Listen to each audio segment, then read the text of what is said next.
Presiden Amerika tak tenang saat bertemu Indonesia. Ada apa dengan Joe Biden? Apakah ada kekesalan? Sahabat suara Flores yang budiman. 3 hari lalu tepatnya pada tanggal 14 November tahun 2022 berlangsung pertemuan bilateral sejumlah kepala negara di dunia. 2 kepala negara diantaranya, yaitu Presiden Amerika Serikat Joe Biden bertemu Presiden Indonesia Joko Widodo. Pertemuan 2 kepala negara ini dalam momentum KTT G20 yang berlangsung di The Apurva Kempinski, Bali, Senin, tanggal 14 November tahun 2022. Momen itu terjadi sebelum kegiatan bersejarah yang dihadiri negara-negara G20 dimulai. Ada yang unik dalam momen pertemuan itu. Presiden Amerika Serikat Joe Biden nampak tak tenang seakan ada kekesalan yang harus diungkapkan di hadapan Jokowi, undangan dan para wartawan. Setelah dipersilahkan duduk oleh Presiden Jokowi, hal paling pertama dilakukan Joe Biden yakni mengambil kertas catatan di balik jasnya, lalu memanggung kaki kanannya. Kemudian ia tampak menyenggol mic hingga 3 kali ketika hendak memanggil seseorang.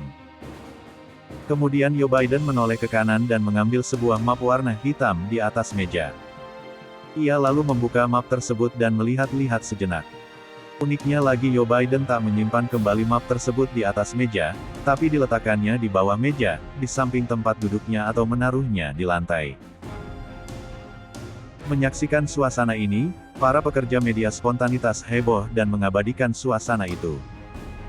Presiden Jokowi kemudian mempersilahkan Joe Biden berdiri lalu berpegangan tangan dan menghadapi kamera untuk diabadikan dalam beberapa detik. Keduanya kembali duduk lalu Joe Biden membetulkan kancing jasnya. Kemudian Joe Biden memperbaiki posisi mic dan kembali memanggung kaki kanannya. Presiden Jokowi kemudian memulai pembicaraan dalam pertemuan itu.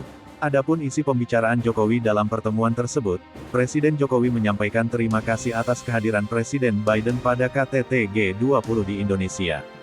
Jokowi menyampaikan kebanggaan dan apresiasi atas kesediaan Presiden Amerika Serikat dalam momentum KTT G20 di Bali kali ini.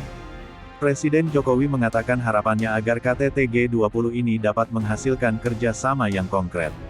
Saya berharap KTT G20 ini dapat menghasilkan kerjasama konkret dapat membantu dunia dalam pemulihan ekonomi global, ucap Jokowi seperti dilansir setcap.go.id.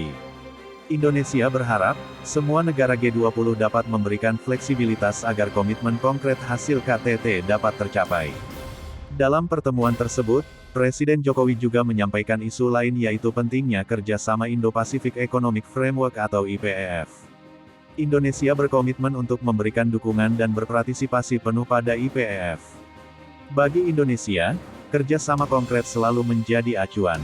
Saya akan tugaskan Menteri Koordinator Perekonomian Indonesia untuk terus menindaklanjuti kerjasama IPEF ini, kata Presiden. Sementara itu, terkait Indo-Pasifik, Presiden Jokowi menggarisbawahi pentingnya masalah keamanan untuk dibahas. Namun, menurut Presiden, kerjasama ekonomi Indo-Pasifik juga tidak kalah penting dan perlu terus diperkuat. Kemitraan Indonesia, ASEAN dengan Amerika Serikat untuk membangun kemakmuran di Indo-Pasifik perlu terus diperkuat, kata Presiden.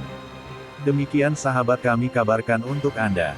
Update terus informasi terbaru dan menarik lainnya hanya di channel YouTube Suara Flores, channel kebanggaan Anda. Salam hormat dan sampai jumpa.